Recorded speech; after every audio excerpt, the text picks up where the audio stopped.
Welcome to your community. This is your hometown. This is Walton Entertainment. This is where you can hear from the community and those making a difference. We explore topics, local festivals, arts and entertainment, and local news. For this program and much more, visit us online at yourlocalstream.com. That's yourlocalstream.com.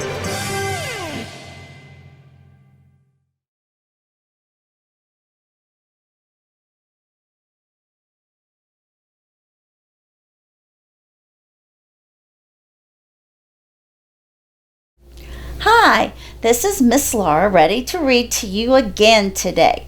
And this is called The Midnight Unicorn. And the author and illustrator is Neil Reed. That means he wrote the story and he drew the pictures. Come read with me. The Midnight Unicorn. Millie heard the jangling of Casper's leash and put down the clay unicorn she was shaping. "Anywhere special you want to go today?" asked Dad. "The park!" Millie cried, her eyes shining with excitement.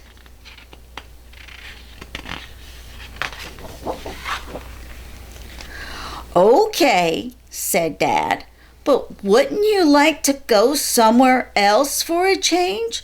Aren't you tired of visiting that same stone statue?" Millie shook her head. She couldn't explain it, but the park, and especially that one statue, were the most important things in the world to her.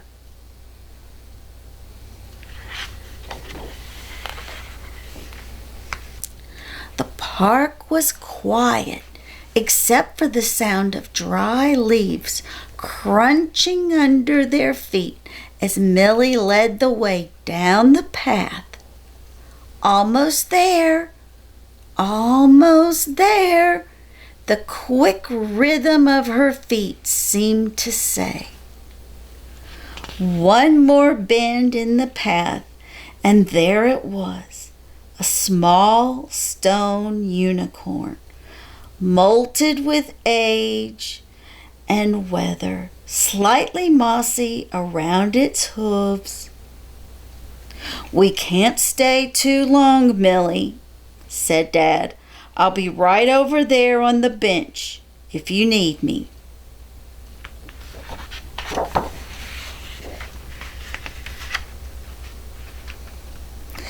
Millie ran her fingers over the unicorn's closed eyes and gentle mouth. It had the kindest, wisest smile, and she always felt happy when she was nearby.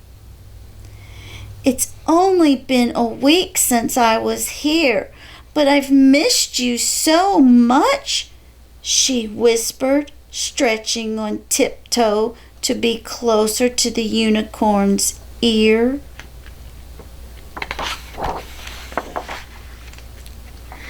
As Millie pressed her hands against the statue's graceful neck, she felt the stone shiver. Suddenly, the unicorn's hooves lifted off the ground, and he pranced beside her. "You're alive?" she gasped, feeling surprised but not afraid. The unicorn pressed his nose softly against Millie's cheek and then bent his magnificent head so she could climb onto his back. The ground fell away beneath them as he sprang into the sky. Casper bounded after them, barking with joy as his paws left the pavement.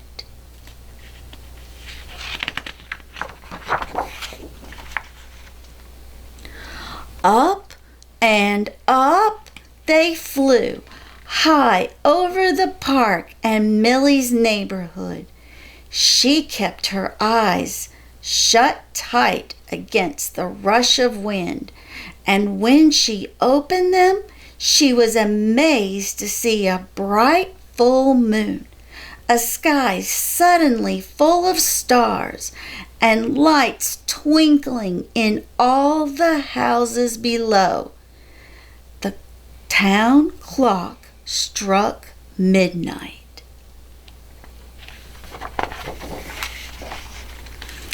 As Millie and the unicorn flew over the hills and forests and lakes, dark clouds gathered around them and thunder boomed. "Storm up ahead! We'll have to fly fast to beat it," Millie called out. The unicorn put his head down and charged through the angry clouds. Rain rushed into Millie's face. She could hear Casper whimpering as he galloped close behind them, trying to keep up. "Don't be afraid, Casper," she cried. "We've almost made it."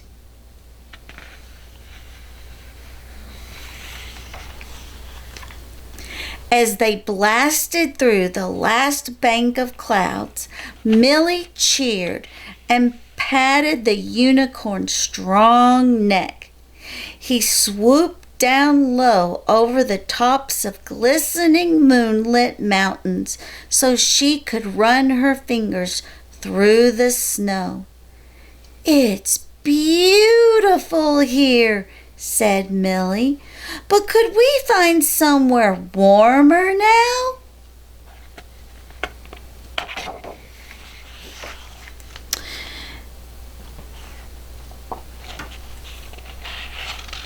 The unicorn whinnied softly, and in no time at all they were gliding through the warm desert night. Millie waved at the sleepy camels far below on the shimmering red sand dunes. "I've never seen the ocean," Millie told the unicorn. "Could we go there too?"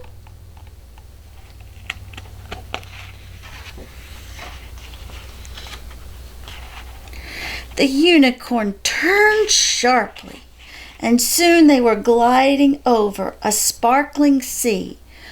Waves rolled and crashed along the beach, and when Millie looked closely, she could see that there were other unicorns prancing in the foam. The unicorn spiraled down, down, down, right into the breakers. Millie laughed as they bucked through the salty spray, racing the others.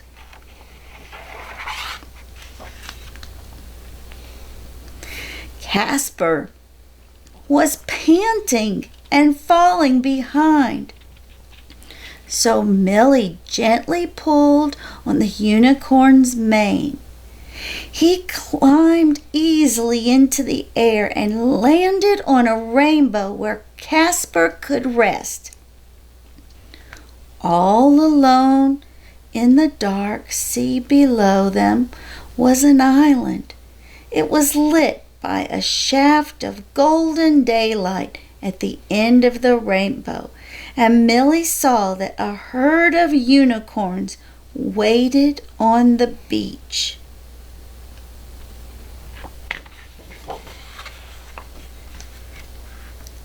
One by one, the unicorns welcomed Millie, nuzzling her neck with their velvety noses. When she had said hello to all of them, her unicorn led her to rocky paths she could explore and crystal clear streams she could drink from. Butterflies and the scent of flowers filled the air.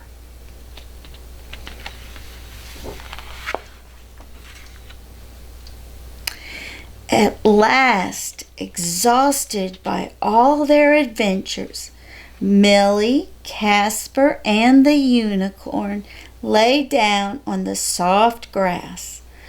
Butterfly wings fanned them into a deep, calm sleep.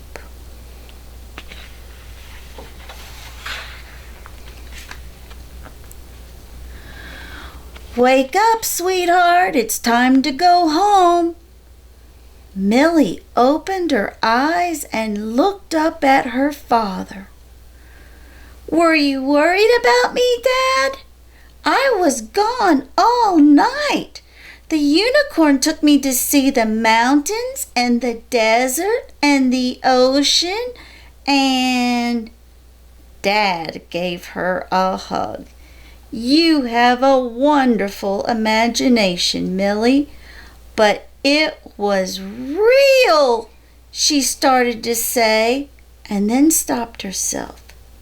She and Casper and the unicorn knew the truth, and that was all that mattered.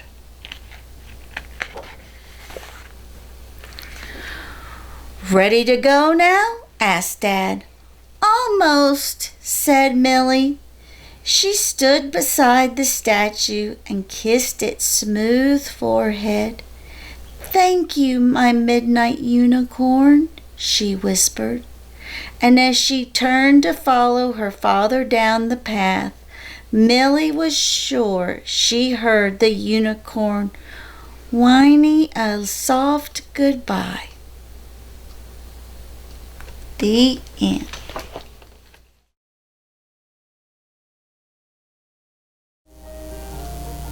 Hi, I'm so glad you're here to read with me today. Today we're reading Countdown to Kindergarten. This book is by Allison McGee, and the pictures are by Harry Bliss. Let's read.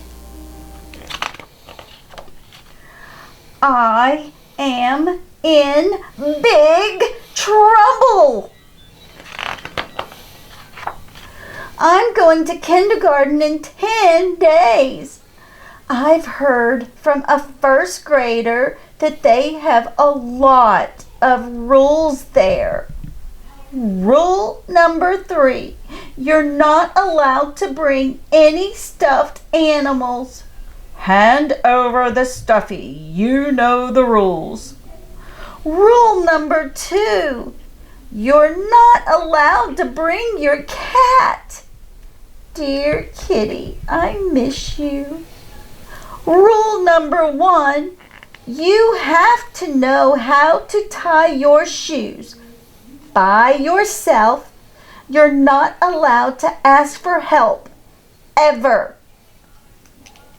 True or false? Others can help you tie your shoes. Clue. Answer rhymes with waltz. Anyone? Oh, want to know what I can do? Count backwards from 10.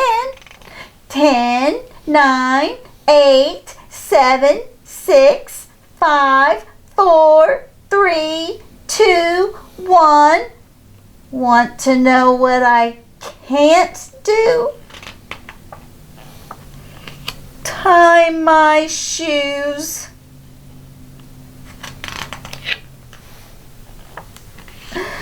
9 days before kindergarten. This isn't getting any easier. Later, I know, I'll hide my shoes. Mom finds everything. Looky here, the missing shoes and that needle I've been searching for. 8 days before kindergarten. Yuck. Yucky puddle. Even the rain puddle is out to get me. I know. I'll pull the laces out. Imagine what could happen if I left them in. It's all our fault, Doctor. We made her wear those awful shoelaces. We should have listened to her. Sob. I know. I'll throw them out. Your mother found these shoelaces in the trash. Don't they belong in your shoes? I guess. 7 days before kindergarten. Dad says a lot of 5-year-olds don't know how to tie. I guess he hasn't heard kindergarten rule number 1. You can't ask us for help, ever. Dad practices with me. Bunny ears, cross through. Look at his knot, just the way he showed me.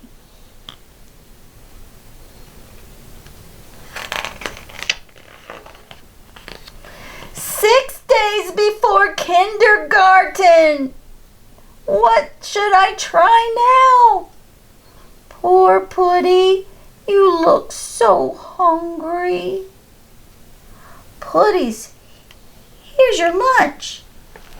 Later that day, repeat after me. Bowls are for cat food. Shoes are for your feet. 5 days before kindergarten. Mom says a lot of 5-year-olds don't know how to tie. I guess she doesn't know about rule number 1 either. Once again, you can't ask us for help. Ever. Never. I wonder if you can show up at kindergarten wearing your baby shoes. I'm sorry, baby shoe wearers have to take rest time in the sub-basement. Good luck. Okay, back to my bedroom for more practice. Loop, pull, around, poke, and pull. Meow!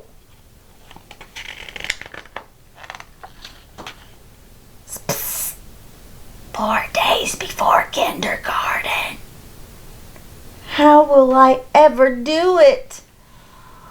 What bows?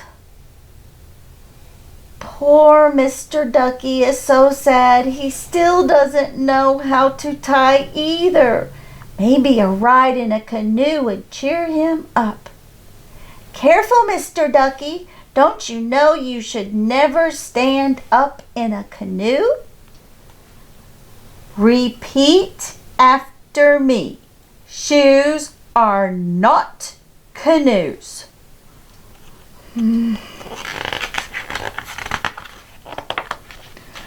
3 days before kindergarten.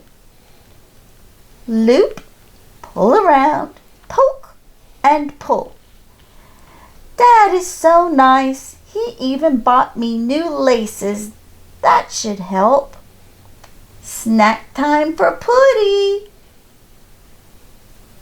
Later that day. I know. Repeat after me. Shoelaces are not food. 2 days before kindergarten.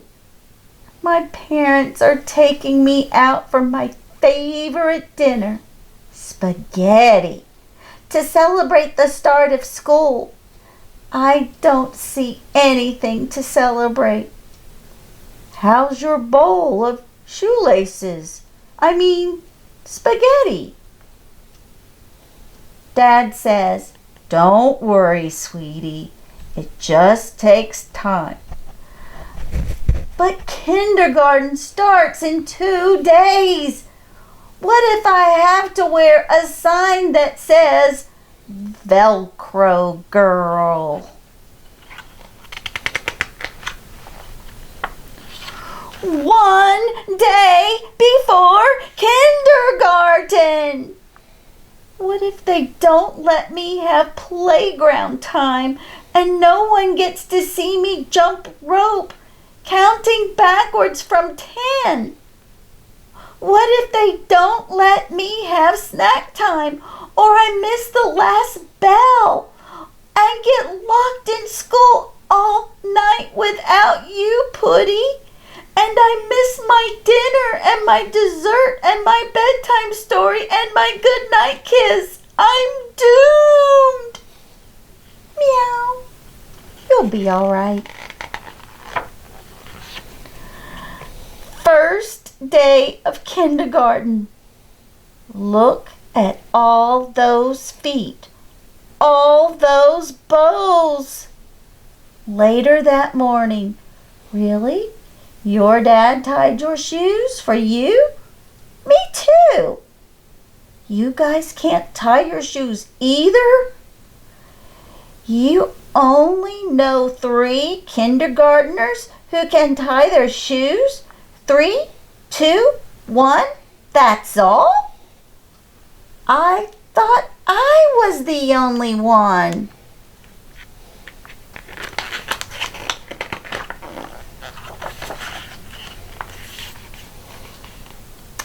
I guess I'm not in such big trouble after all. Monday, shoe time. Teacher can help. Tuesday, stuffed animal day. Wednesday, counting backwards from 10. The end.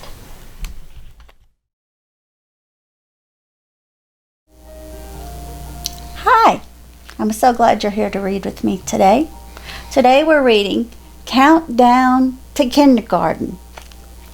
This book is by Allison McGee and the pictures are by Harry Bliss. Let's read. I am in big trouble. I'm going to kindergarten in 10 days. I've heard from a first grader that they have a lot of rules there. Rule number 3, you're not allowed to bring any stuffed animals. Hand over the stuffy, you know the rules. Rule number 2, you're not allowed to bring your cat. Dear kitty, I miss you. Rule number 1, you have to know how to tie your shoes by yourself. You're not allowed to ask for help, ever. True or false? Others can help you tie your shoes. Clue. Answer rhymes with waltz. Anyone? Oh. Want to know what I can do? Count backwards from 10. 10, 9, 8, 7, 6, 5, 4, 3, 2, 1. Want to know what I can't do? Tie my shoes.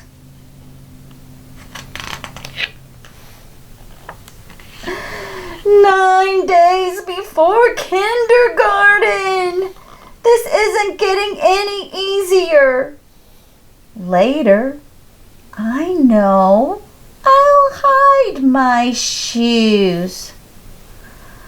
Mom finds everything. Looky here, the missing shoes and that needle I've been searching for. 8 days before kindergarten. Yuck. Yucky puddle. Even the rain puddle is out to get me. I know. I'll pull the laces out. Imagine what could happen if I left them in. It's all our fault, Doctor. We made her wear those awful shoelaces. We should have listened to her. Sob. I know. I'll throw them out. Your mother found these shoelaces in the trash. Don't they belong in your shoes? I guess. 7 days before kindergarten.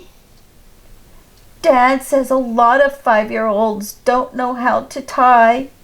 I guess he hasn't heard kindergarten rule number 1. You can't ask us for help, ever. Dad practices with me.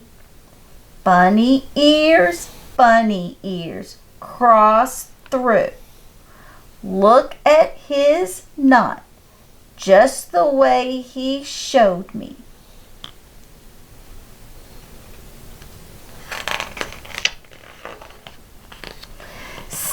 Days before kindergarten. What should I try now? Poor Putty, you look so hungry. Putties, here's your lunch. Later that day, repeat after me. Bowls are for cat food. Shoes are for your feet.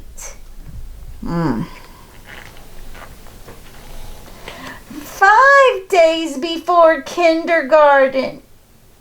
Mom says a lot of 5-year-olds don't know how to tie. I guess she doesn't know about rule number 1 either. Once again, you can't ask us for help. Ever. Never. I wonder if you can show up at kindergarten wearing your baby shoes. I'm sorry, baby shoe wearers have to take rest time in the sub-basement. Good luck. Okay, back to my bedroom for more practice. Loop, pull, around, poke, and pull. Meow!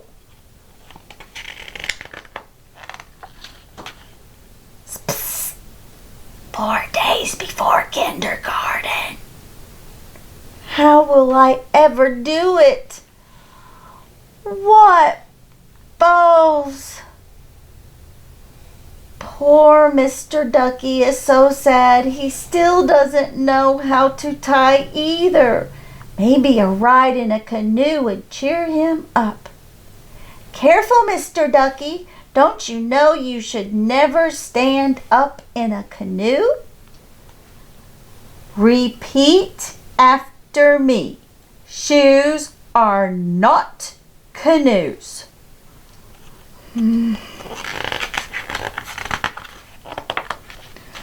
3 days before kindergarten. Loop, pull around, poke, and pull. Dad is so nice. He even bought me new laces. That should help. Snack time for Putty. Later that day. I know. Repeat after me. Shoelaces are not food. 2 days before kindergarten. My parents are taking me out for my favorite dinner, spaghetti, to celebrate the start of school.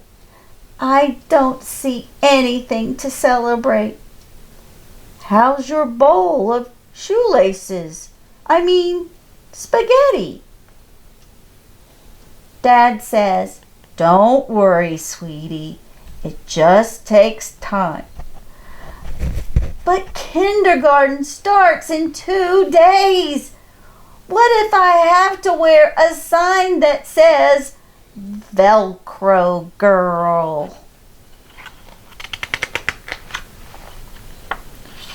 One day before kindergarten. What if they don't let me have playground time and no one gets to see me jump rope, counting backwards from 10? What if they don't let me have snack time or I miss the last bell and get locked in school all night without you, Putty? And I miss my dinner and my dessert and my bedtime story and my goodnight kiss. I'm doomed. Meow. You'll be all right. First day of kindergarten. Look at all those feet. All those bows. Later that morning. Really? Your dad tied your shoes for you? Me too. You guys can't tie your shoes either?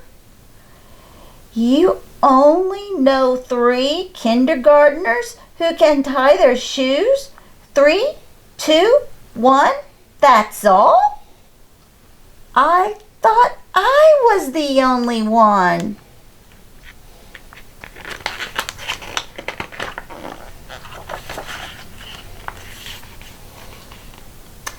I guess I'm not in such big trouble after all. Monday, shoe time, teacher can help. Tuesday, stuffed animal day. Wednesday, counting backwards from 10. The end. Hey, this is Isaac over at Reboot, giving you the Reboot Tech Tip. Just want to talk a little bit about basically internet safety, parental controls, stuff like that. This day and time, the whole, the internet is a huge gateway to bad stuff, really. So if you got kids or grandkids, I highly recommend there being some sort of parental controls on pretty much anything they use to access the internet. Even on like Netflix or Amazon Prime or Hulu, there's parental controls on that stuff too, so they can't watch certain shows without having like a PIN number, or it's just blocked out altogether. And that's just in the settings of those streaming services. One thing that I also recommend is, so like if you have a child with a phone and they have access to the internet with that phone, or if you have a child that has access to the internet with a computer, there's all kinds of like accountability software that you can load on those devices. One of them we like is called Ever Accountable. And it doesn't stop you from doing anything, but what it does is it tracks every little thing that they do. Even these apps on the phone that it's not supposed to track, that's one of the reasons these kids like these particular apps, is because the stuff goes away automatically. This program still tracks that stuff, and then it'll send a report like at the end of the week or whatever to whoever you want it to send a report to, again, the parent or the grandparent. And so those are fantastic. Because typically you can get software that blocks them from trying to go places, but none of that stuff works 100%. It can still be circumvented. Like, you can still go around that software and get to the bad stuff on the internet. So again, the best thing that I've seen is the actual accountability software, and you can put that stuff on a phone or a tablet, also on a computer. So I highly recommend that stuff, just because, again, the internet, it can be very bad, especially for young kids. But anyway, that's it for today. Isaac with your Reboot Tech Tip. Hi, welcome to Monroe Walton Center for the Arts. We have classes coming up. At the end of this week, we have Sip and Paint with Donna Kaufman. And the painting is a field of flowers, a kind of springy, summery field of flowers, and they have a really good time in this class. It's 2 hours long, the third Friday night of each month, and they just relax and have fun. She lets you kind of pick your own colors, you make the painting your own. It's not a stencil and paint kind of class. It's really a class where she teaches you techniques and lets you create your own painting. But this month it is a field of flowers, and again, you kind of make that your own. Also, coming up is our art lab for kids. That will be the fourth Saturday of each month. And we had our first one last month, and it went great. We are distancing as much as we can. We're keeping the classes low. With our kids' classes, we have them at 6-foot tables, and we have one at one end and one at the other, and that's how we are handling that, so we can handle a maximum of 10 kids in our camps and our classes. So we're following all the guidelines for cleaning and that kind of thing. Also with kids, we are taking their temperature, and we have a policy that we hand out to parents, and we do have a little quick, it takes 1 second to take their temperature before they go into either our camps, our classes, our art labs, anything like that. So trying to keep this stress-free and relaxing and fun and a getaway from all the madness that has taken over the world, but also keeping in mind keeping everyone safe and secure here as much as we can. So we have Sip and Paint coming up, we have Art Lab coming up, we also have our drawing class has returned. That's on Wednesdays, every Wednesday at 3 o'clock. Photography is starting up. We had the first class on July 11th. It's an ongoing class. You just jump in when you can. That's on Saturday mornings from 10 to noon. Pottery is ongoing, although Rebecca is on vacation for a little while during July, but as soon as she gets back in town, the end of July, her pottery for adults and kids will be starting back up. We also offer knitting the first and third Wednesday of every month. Our art ASAP after school art program will begin in September as always. We will have a elementary track, a middle school track, and a high school track. We have one more camp coming up, so give us a call, 770-207-8937. Come by and visit. Check us out on the web at Monroe Walton Arts, and we'll see you soon. Thanks.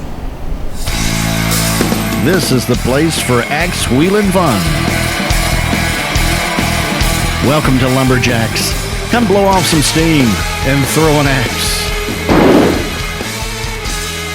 Lumberjacks is an axe throwing place. You can probably see the lanes behind me that we have 6 lanes that you can come in with a group of people, throw axes for an hour or two, have a beer or wine or craft soda, and it's a great way to spend a couple hours in a night. It's not one of these things like you go, nothing against bowling, but you need something new to do. You want something fun to do, something unique. That's where we come into place. I lived in Charlotte. They opened an axe throwing place down the street for me. I tried it out, loved it, talked to some investors, and we decided to open one here. The 2 other investors got their MBAs from UGA. I used to live here and I love this town, so I was like, why not bring it back to Athens?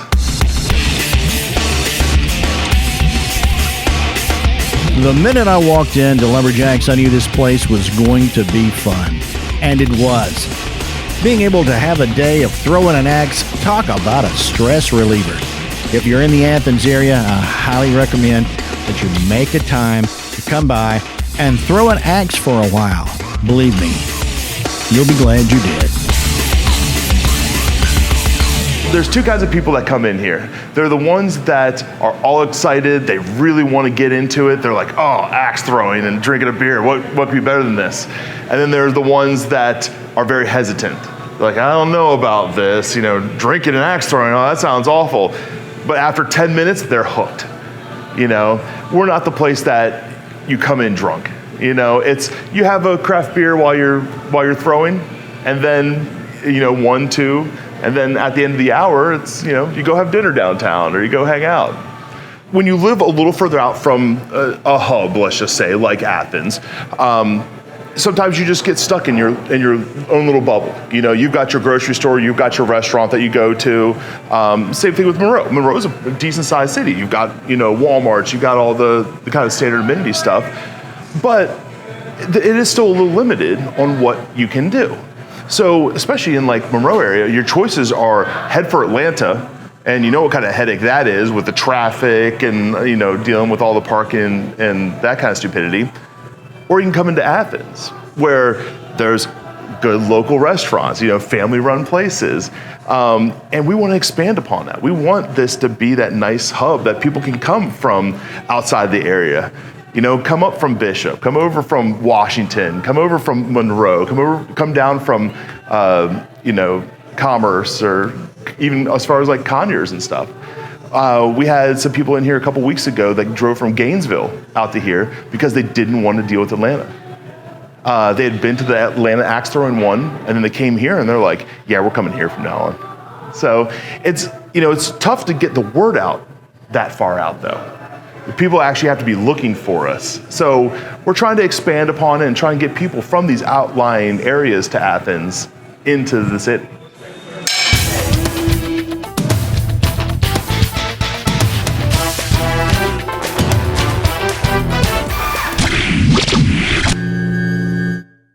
Hello everyone, my name is Joel Burnsett and I'm the Walton County Extension Agent and Agriculture and Natural Resource Agent for Walton County. As all of you may know, during the coronavirus pandemic, a lot of places have limited their services, but I just wanted to give a brief update that the Walton County Extension Office is open to the public. We have opened up since May 18th. And we are still providing some of the services that we provide normally. So that would be soil tests, water test, weed and plant identification, and things of that nature. We are trying to practice social distancing within the office, and we do ask that you wear a face mask when you come to our office. But we just wanted to let you know that we are providing those services.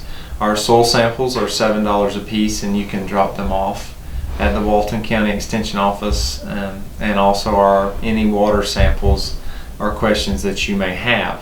Our master gardeners are still volunteering as long as it's small groups outdoors where social distancing practices can be in place.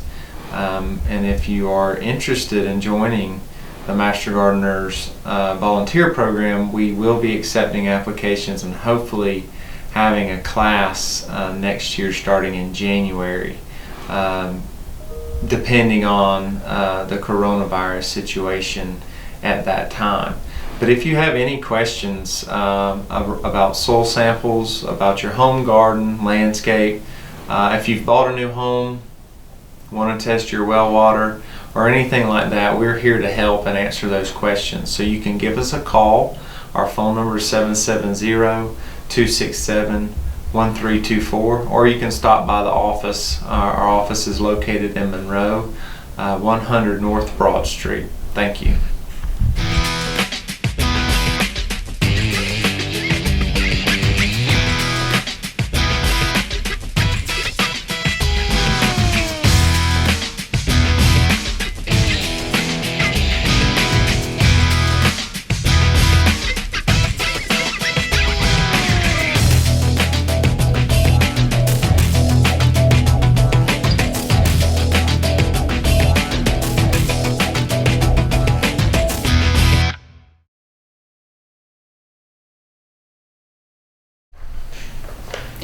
Hello Walton County, this is Kevin Little with the Chairman's Report on Walton Entertainment.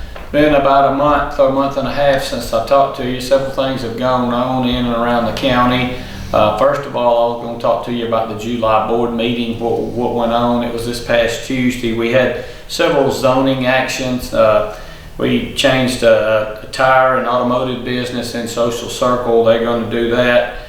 And we did a farm. They're going to sell produce on off of James Fuller is going to sell it off Vasco Edcock Road. He's going to sell it to neighbors and grow farm supplies and farm vegetables and such as that. We'll be able to have that there.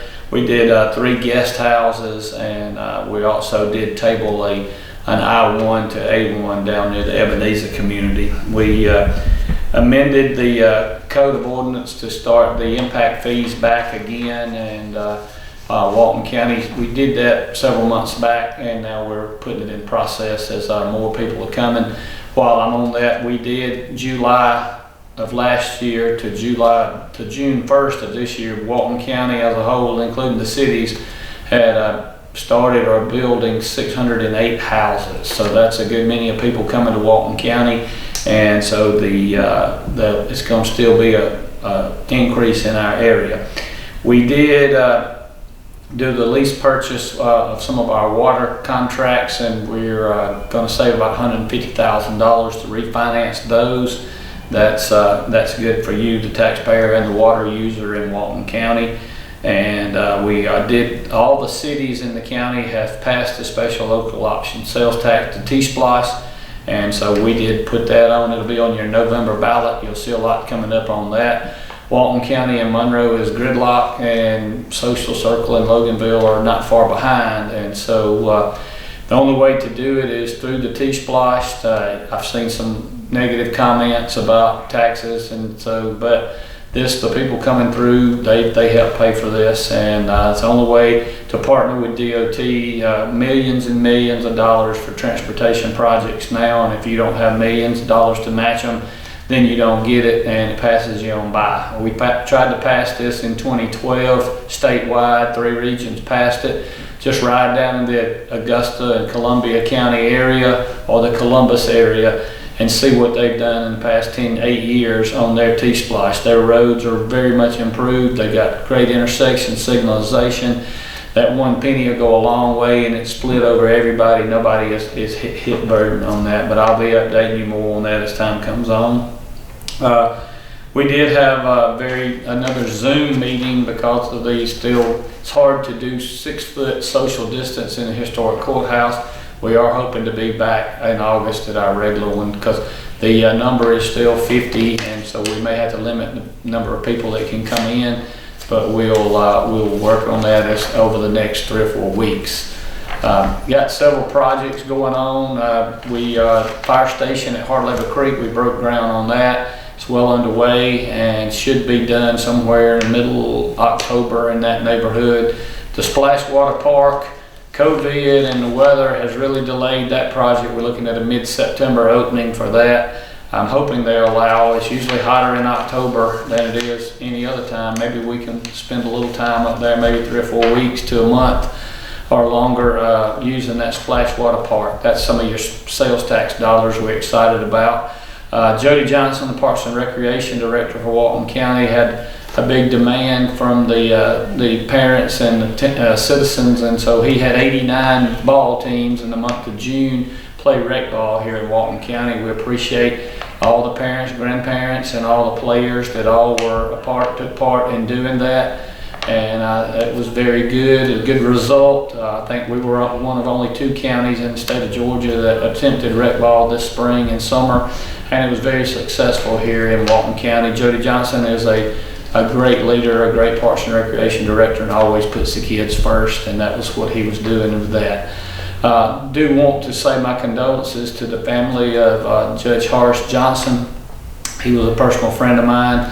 Been with Walton County and the Alcobey Judicial Circuit now for probably close to 20 years. Very good man to lose here in the county. It's a sad for the Walton and Newton County. Very fair man on the judiciary, and always met you with a smile. Always asked you how your family was doing. He was just a very good guy. Be heartfelt and lost in the county.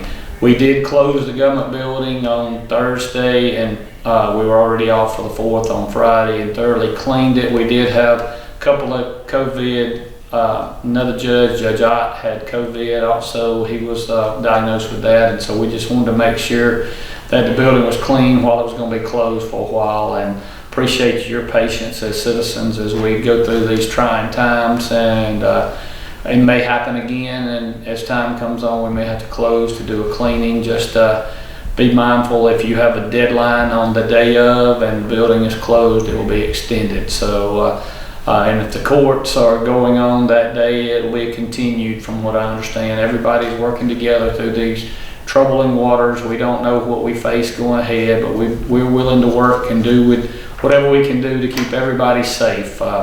Walton County, at this time, I'm working in accordance with the governor and the governor's office. We are not going to make masks mandatory.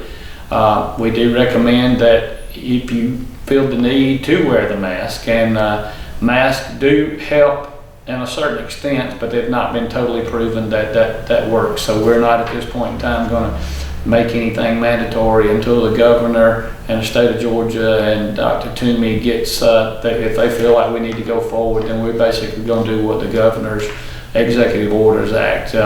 Any groups outside need to be 6 foot socially distanced, and any groups inside 50 or less and 6 foot social distance. That's very important to try to do that, to keep the spread low. The numbers are increasing, but we are having more and more tests.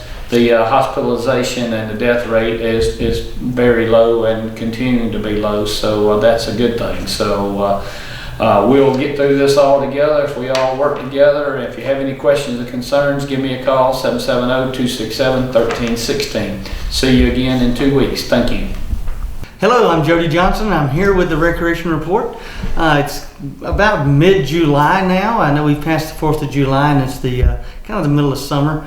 We are winding up our spring season, believe it or not. I know normally we're a good month out and probably doing all-stars and that sort of thing this time of year with our baseball and softball programs. This was a different year for us, but nonetheless, we're one of only one or two other agencies in the entire state that was able to keep all of their spring sports participants, about 75 to 80% of them, stayed with us and were able to participate in a safe environment. Our staff and umpires and all of our volunteer coaches did a great job this year working with us. So this Saturday, we'll end up with our county champions here on July 11th. Will be our county championship. Each one of those champions, we've came up with a different way of rewarding excellence here at the Recreation Department. We're giving out Walton County Championship rings, similar to what they do in football and baseball. They give their champions rings. Of course, you know, these aren't quite like what they give out in the Super Bowl, but we do give out, and the kids really love and appreciate getting a reward like this. Kind of takes the place of the old, you know, the trophies that you used to get back in a few years ago. So good luck to all the teams participating in the countywide championships in our baseball and softball program. And again, hopefully by Saturday, if the weather works out, we will be finished with our spring season, and then it's onward to our fall sports program, which is usually the biggest in our and everything that we do. It's bigger than even the spring because we have a lot of other programs going on. With that being said, we have our baseball and softball fall program, football and cheerleading that we are going to do this year. You know, there's other agencies out there that have already folded. We're trying to find ways of participating in that, and hopefully it'll be in a safe manner. We also are introducing a cross country, which is when people will run a certain distance, and it's, you know, age categorized. We're going to host that in mostly our Loganville. We've built a cross-country track between Meridian Park and West Walton Park. So if you're interested in cross-country, you can sign up at one of our, either online, and then we'll let you know when those practices start. So cross-country, football, cheerleading, baseball, softball, and our soccer program that's at Felker Park. Registration for that starting July 27th through August 7th. And again, kids are supposed to go back to school somewhere around August 3rd, but we're opening up registration July 27th, so it's a little bit before they go back to school. We normally register for this in May.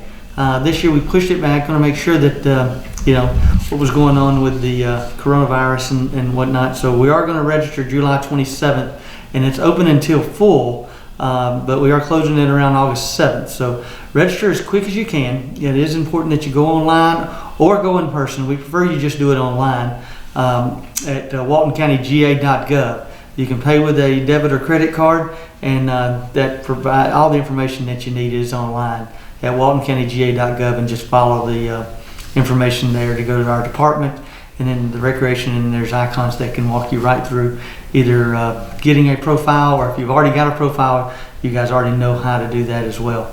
How to register all your kids. So again, July 27th through August 7th, the prices are around $85 per participant, and that provides the season, usually an end of the season tournament, and portions of the uniform that we provide, some of the portions that the teams provide. So make sure you go online and register for that at waltoncountyga.gov. The other things that are going on, we have opened up our community center, our gyms, pretty much at a regular schedule. We abbreviated it slightly on weekends, just times that people weren't really heavily attended anyway.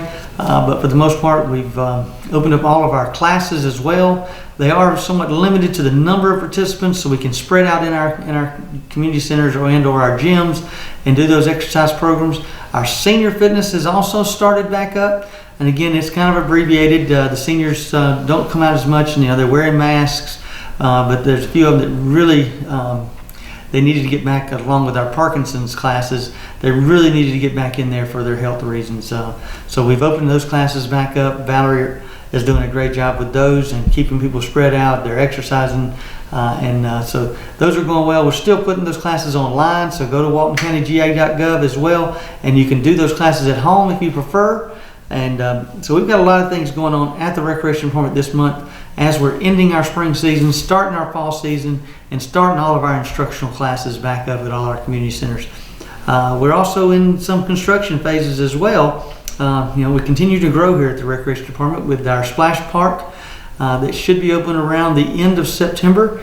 We've kind of had some hiccups with the weather and a couple other little small problems, but it should be completed by September 26th, and if the weather works out, maybe we'll open it for a couple of weekends before we have to close it for the weather to the season, and then open it back up towards the end of the middle of next spring. So we're looking forward to that in between. We've added a couple other items at the between park, not only a splash park. It'll have a playground. It has a concession stand and type building. We're going to add a dog park as well for small dogs and large dogs to go in, and you can unleash your dogs, let them play at some of the play structures. And then we're also adding a cross-country type trail through the woods at that particular facility. So a lot of things going on. We also are putting out to bid the community center and social circle, where it'll be a single gymnasium, upstairs walking track and workout fitness area. And then there are some discussions on the community centers in Walnut Grove. So hopefully all of that will be coming into fruition here in the next few months. So a lot going on, a lot of programs, but I do want to encourage you to sign up July 27th through August 7th for all of our fall sports programs.